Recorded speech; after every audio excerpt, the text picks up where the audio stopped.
Hello, everyone, and welcome to Grow Through English channel, the place where we speak simple English, share real thoughts, and grow together. Before we start, don't forget to like this video, subscribe to the channel, and turn on the bell icon so you never miss an episode. Today, we are going to talk about something that sounds academic, but affects your daily life more than you think. Today, we are going to talk about critical thinking. Critical thinking is not about being smart. It is not about arguing with people. And it is not about having the right answers all the time. Critical thinking is about how you think, how you question, how you decide what to believe, and how you make sense of the world around you. If you have ever felt confused by too much information, if you have ever believed something online and later realized it was wrong, if you have ever followed opinions without knowing why, this episode is for you. Let's start with something honest. Most people do not struggle because they lack information. They struggle because they have too much information. Every day, you see news, opinions, videos, posts, and headlines, all fighting for your attention. Everyone is talking, everyone has an opinion, and everything sounds confident. So your brain gets tired, not because it is weak, but because it is overloaded. When the brain is overloaded, it stops questioning, it stops analyzing, and it starts accepting things automatically. This is how we end up believing things without checking, without thinking, without asking why. Another reason critical thinking feels hard is speed. Social media moves fast. News moves fast. Opinions spread fast. But thinking needs time. When information comes too fast, your brain chooses the easiest path. Agree. Scroll. Move on. Another problem is emotions. Many things we see are designed to trigger feelings: anger, fear, excitement, shock. When emotions are strong, thinking becomes weak. You react before you reflect. You share before you check. You judge before you understand. This does not mean you are careless. It means you are human. Another reason we struggle to think critically is habit. From a young age, many people are taught to memorize, not to question, to accept information, not to analyze it. So when we grow up, we know how to repeat answers, but not how to examine them. We also like comfort. Critical thinking can feel uncomfortable because it asks you to question things you believe, things you grew up with, things everyone around you accepts. And the brain does not like discomfort.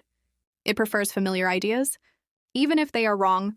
So instead of thinking deeply, we follow the crowd, we copy opinions, we choose the easy explanation. And slowly, we stop thinking for ourselves. But the good news is this: critical thinking is not a talent. It is a skill. And skills can be learned, practiced, and improved. Let's clear something up first. Critical thinking does not mean being negative. It does not mean criticizing everything. And it does not mean thinking you are always right. Critical thinking means slowing down your thinking. Instead of reacting immediately, you pause, you ask questions, you look deeper. A critical thinker does not ask, "Do I like this?" They ask, "Is this true?" They do not ask, "Does this match my opinion?" They ask, "What is the evidence?" One of the most important habits of critical thinking is learning to separate facts from opinions. Facts are things that can be proven. They stay true even if you don't like them. Opinions are beliefs, interpretations, or personal views. On social media, facts and opinions are mixed together, and many people confuse one for the other. Another key part of critical thinking is questioning sources. Not all information is equal. Not every confident voice is correct. Ask yourself, who is saying this? Why are they saying it? What do they gain from this? Critical thinking also means being aware of bias. Everyone has bias. You, me, everyone. We tend to believe things that support what we already think and ignore things that challenge us. A critical thinker notices this. They ask, "Am I believing this because it's true or because it feels comfortable?" Another important part is learning to say, "I don't know." Many people are afraid of not knowing, so they accept the first answer they see. But saying "I don't know yet" is a sign of strong thinking, not weakness. Critical thinking also means being open to changing your mind. When new evidence appears, you update your thinking. You don't cling to ideas just because you believed them before. This takes humility and practice. And finally, Critical thinking means thinking independently, not copying opinions, not following the crowd, but building your own understanding based on evidence, logic, and reflection. Now let's move from theory to real life. Because critical thinking is not something you only use in exams. You use it every single day. You use it when you read news, when you watch videos, when you hear advice, and even when you make small decisions. The first step to practicing critical thinking is slowing down. Most mistakes happen when we rush, when we react emotionally, when we believe something instantly. So before you accept or share information, pause for a moment. Ask yourself, do I actually understand this? The second step is asking simple questions, not complicated questions, just honest ones. Questions like, what is the main idea here? What evidence is given? Is there another explanation? These small questions activate your thinking brain. Another powerful habit is comparing information. Don't rely on one source. Look at different perspectives, different opinions, different explanations. When you see patterns across sources, you get closer to the truth. Critical thinking also means being careful with emotions. If something makes you very angry, very scared, or very excited, that is a sign to slow down even more. Strong emotions reduce clear thinking. This does not mean ignoring your feelings. It means not letting them control your beliefs. Another daily practice is reflecting on your own thoughts. Ask yourself, why do I believe this? Where did this idea come from? Did I check it? Or did I just hear it many times? This kind of self-questioning builds strong thinking habits.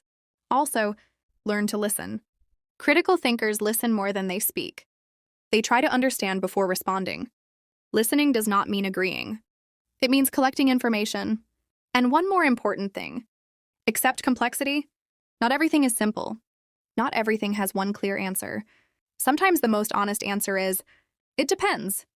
Critical thinking grows when you allow complexity. Instead of forcing simple explanations, critical thinking is not something you turn on and off. It is a way of living, a way of seeing the world.